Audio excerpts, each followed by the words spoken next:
Hello fellow artists, welcome to today's video where we talk about challenging our comfort zone.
Challenging our comfort zone may seem like we do that every day.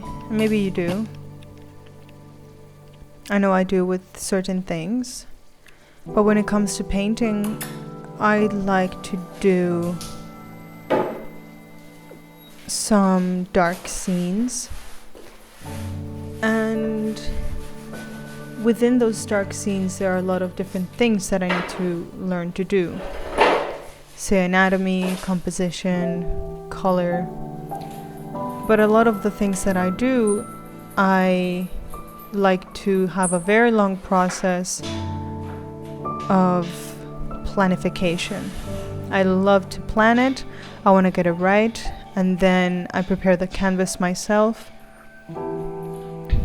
I go on Krita to sketch all of the paintings out.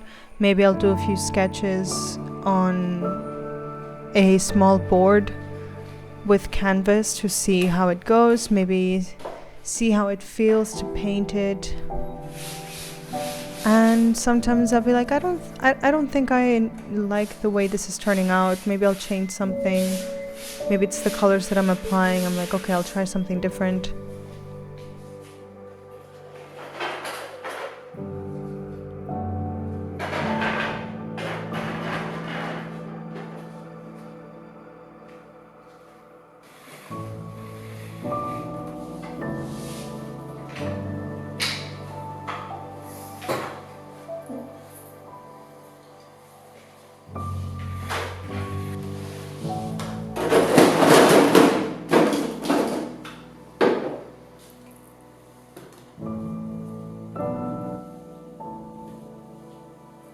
And the problem that I've come across here in this exercise is that I have not really done many studies live in person for a really long time.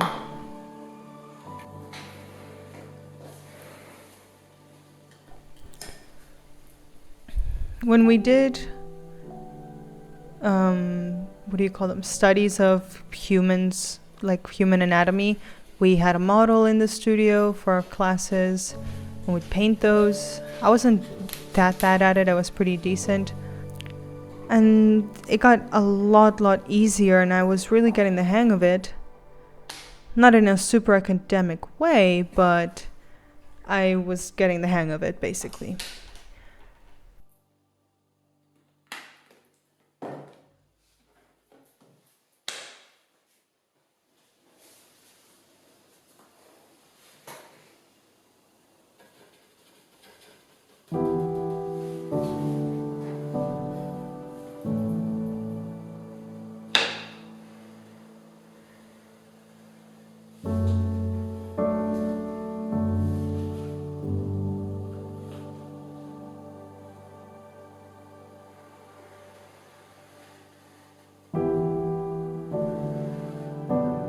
So come the years that I have gotten very used to drawing from photos. or references that I make so they are still photos. And it's very difficult to get out of that because that reference is very stable. It's always the same. So once you, well, at least for me, once I changed that and decided to paint my sink, I thought, I know it'll be a bit challenging.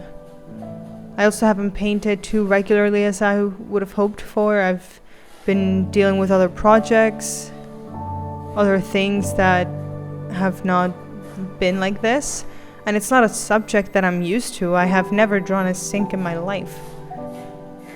So I just thought, it'll be a fun challenge. It'll be interesting. I didn't know it was gonna bring me down at first. I had such a hard time with the foundation drawing.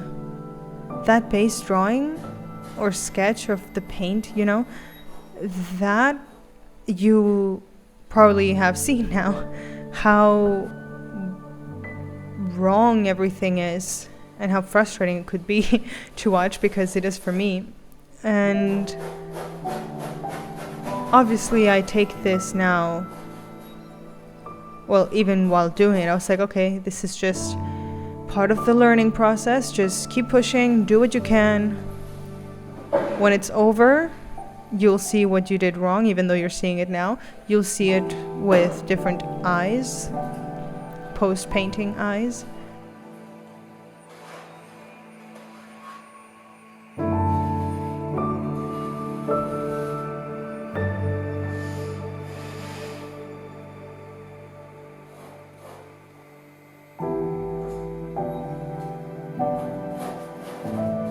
Keep in mind what went wrong.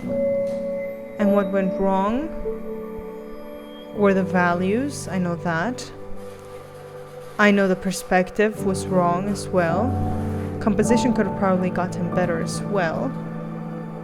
So pretty much all of the foundation things in painting. But the biggest one was the values. Because if the values were better, then the color choice, that they're a little bit more muted, wouldn't really matter that much. It could just be a muted painting but with the proper contrast, you know? So I kept that in mind, and I'm gonna see what I can do about that for the future. But I will say this is something that this painting, I tried to improve it the following day. I was pretty beat about it on the same day, so I was like, okay, I'm gonna take a break from it, completely remove myself from this painting. And I went ahead this morning basically and fixed a few areas that I knew I wanted to fix. I knew what to do to fix them.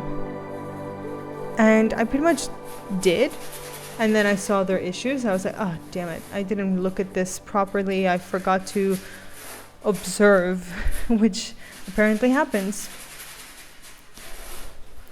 So right now this is more like a diary where I just rant about random things about this process. But it was interesting nonetheless. Obviously it's interesting to me to see the progress, see the struggles, see the issues. So I never paint in the kitchen, and it's not our real kitchen. It's in the studio, so I usually paint in the actual studio, so the room from where I came in to the kitchen. And usually I print out a bunch of references or have them on the PureRef app, and I gather a bunch of things after I have already sketched what I want to do. Say it's a scene of a portal with people, and the people are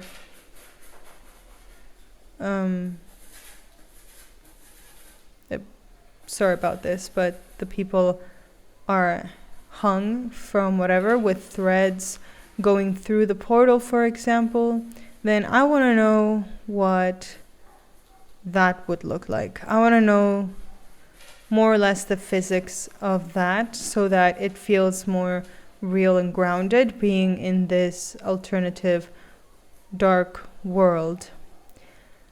So I will pop out, if I haven't already, images of some of my previous work for you to understand that the type of work I like to do is very big, is very moody and dark, not gore, but it's dark and pretty symbolic as well. And so I figured I'd try this exercise to challenge my comfort zone and to challenge what I thought I knew in painting, which I keep studying about. I keep trying to apply it in those works, and then suddenly, once I'm painting in real life, all of those things seem to go away. I was like, I don't know how to paint anymore. It's not an interesting scene. It's not an interesting composition. It's not an interesting color palette. Everything's very pastel and muted. So I just took this as a way to learn for my next painting when I decide to paint live again.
Man, it was so difficult to figure out the colors of what I was looking at, especially for those 3 bottles, like the soap bottle, the containers with paint. Like, I don't know what I was looking at. I thought, well, I know that I'm seeing pink, but what is in between the pink? You know, like in the transparency, it was darker, but some was a bit lighter and more opaque. I was like, it looks like gray and brown, like a blue, gray, and brown, and I don't know what to do or how to mix it. And I kept trying, and I got something out of it, but it wasn't. It still doesn't feel right. But the one with the ochre, that one does seem to translate forward what I was trying to do. So as long as that's readable to a certain degree, then I feel pretty happy about that.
At one point, I remember thinking I was nervous because I thought, well, this is not going how I wanted it to, and it sucks. And what do I do? Do I keep going? Do I give up? Like, do I just know that this is wrong and just chuck it in the back store it away and not think about it, or do you just try to do something about it? So I tried to finish it. I sort of did, where this morning I tried to finish it. And it was soon after I had my coffee, so I was still in my pajamas, basically. And I just thought, I just want to get this over with. I'm going to see, while I have those fresh ideas of how to improve them, I wanted to get that done. So I am very sorry for appearing in my pajamas towards the end of the video. So if you do want to see, that, then it's there. But it was interesting. But for the rest of this video, I just hope that if you do have some sort of way to challenge your painting process, I encourage you to do that. I mean, it was painful in one way or another, and it sort of brought me down for a little while. But when you realize that it's not that big of a deal, that obviously it's out of your comfort zone, then it's not that bad. You have things to learn from that painting, regardless. And you'll know for next time. So I guess that's why I wanted to share this with you, even though I don't have much following or whatever. But I did feel that it was important to show people just one of those days where things just don't seem to work out. And then you move away from the situation, from the painting, look at it from fresh eyes the next morning. Even though I did think about it for the rest of the afternoon yesterday. It was just constantly in my mind because I kept thinking about what I could do to improve it. And every time I passed by it, I thought, the perspective, oh God, the values. So just things like that. So if you do find yourself unmotivated or discouraged, I don't know what to say that will help you to overcome that other than finish it if you haven't. Leave it on the wall or the corner or an easel where you can pass by and look at it from a glance, or just stare at it for a couple of seconds and maybe think about something you do like, something you don't, and why. The why is very important. So there are things that I like about the painting. I thought I did the nozzle. Wait, what do you call it? Where the water comes out. I don't know what to call it. But that, and where you turn the water on and off and hot and cold. I thought I did those areas pretty good, even though they were metal. And I thought I sucked at metal, but because the contrast was so clear, then it made it a lot easier. And it was the same truth for why it was so difficult to get the other areas right, because there was not that much contrast. So because there was not that much contrast, everything, or at least it was very subtle at least, then I struggled to translate what I saw to the canvas. So yeah, I don't want to preach too much or say too much. I just wanted to share some thoughts about painting like this. And I have a lot of respect for people who do plein air painting. It's very difficult, and you do need to have very keen observation and practice skills. So, execution skills, right? So I don't think I have much else to say. I just wanted to share some thoughts about the process, how frustrating it was, and how weirdly satisfied and rewarded I feel about this shitty painting. It sounds so dumb. I know it does, but I really do. I feel good about it because I know that I've done one more painting.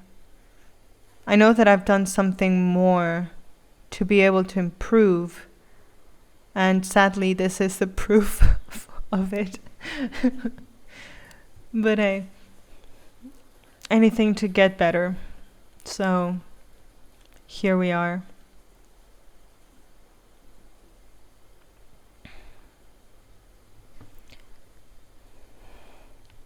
For the rest of the video, if I haven't chopped this up, then I'll just leave you with the video and some music so that you can just relax, have a coffee or tea maybe if you want to, and keep watching. So before I leave you, if you like this sort of video, please give a like. Hit the subscribe button and leave a comment if you would like to leave a comment. I'll gladly read and reply.